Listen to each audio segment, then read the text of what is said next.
मजबूरन जो है तलाक लेना पड़ा। इसके बाद चूँकि हमने अरेंज मैरिज की थी और धूमधाम से की थी, मेरी अकेले बेटी थी, इस वजह से हम उसके दरवाजे पर जा कर के जो भी उनके यहाँ का सामान था, चुनरी वगैरह, वापस करके अपनी बेटी को ढोल बाजे से हम वापस अपने घर स्वयं ले आए। देखा आपने कैसे बेटी का पिता ढोल नगाड़ों के साथ बेटी को ससुराल से घर वापस ला रहा है, लेकिन ऐसा इन्होंने क्यों किया और क्यों तलाक के बाद ढोल बजाए। आइए बेटी के पिता से सुनते हैं इसके पीछे की पूरी कहानी।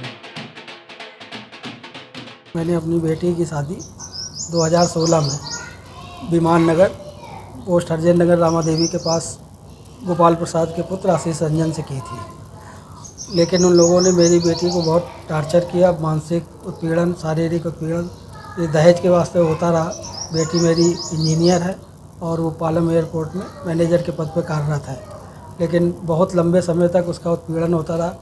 5 साल पूर्व 2019 को उसको बेटी हुई, उसके बाद उसकी प्रताड़ना और बढ़ गई और वहाँ पर दिल्ली में फ्लैट लिया गया, तो उसमें भी दामाद ये कहता था हमारे नाम कराओ, कार दीजिए।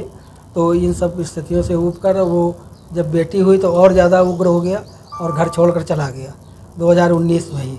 उसके बाद फिर हमारे सामने कोई चारा नहीं बचा और उसके पहले हमने सामाजिक बैठक कराया, अपने समाज को लेकर के उनके घर गए 1 दिसंबर 2019 को, लेकिन उसका भी कोई हल नहीं निकला। उसके बाद वो घर छोड़ के ही चला गया। फिर उसको जब घर छोड़ कर चला गया तो 2019-20 में उसको हार्ट अटैक आया, वहीं गुरुग्राम में वो बाहर रहता था।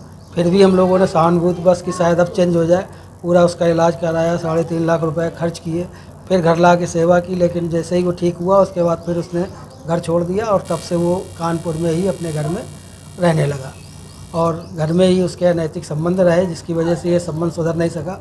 मजबूरन हमें कोर्ट में वो करना पड़ा दिल्ली में ही, क्योंकि बेटी वहीं कार्यरत थी। तो वहाँ पर सारा मुकदमा जब हमने दहेज उत्पीड़न इसका FIR वगैरह सब की, तो शुरू में तो उसने कोई उसको तवज्जो नहीं दी। पहले हम वुमेन सेल में ही गए, हम चाहते थे कि किसी तरह से मामला सुधर जाए, ये सुधर जाए। अब क्या मामला है? अब कुछ नहीं, अब तो तलाक हो चुका और उसके बाद वो कतई राजी नहीं था, तो बेटी को मजबूरन जो है तलाक लेना पड़ा। इसके बाद चूँकि हमने अरेंज मैरिज की थी और धूमधाम से की थी, मेरी अकेले बेटी थी, इस वजह से हम उसके दरवाजे पर जा कर के जो भी उनके यहाँ का सामान था, चुनरी वगैरह, वापस करके अपनी बेटी को ढोल बाजे से हम वापस अपने घर स्वयं ले आए।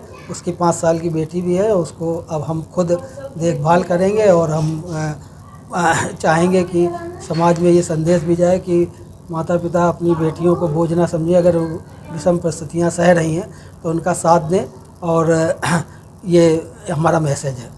मैं अपनी बेटी को लाया हूँ, मेरे ऊपर मेरी बेटी कोई बोझ नहीं है, उसकी भी बेटी है, मैं पालन पोषण करूँगा और आगे जो भी ईश्वर का न्याय होगा वो हम करते रहेंगे।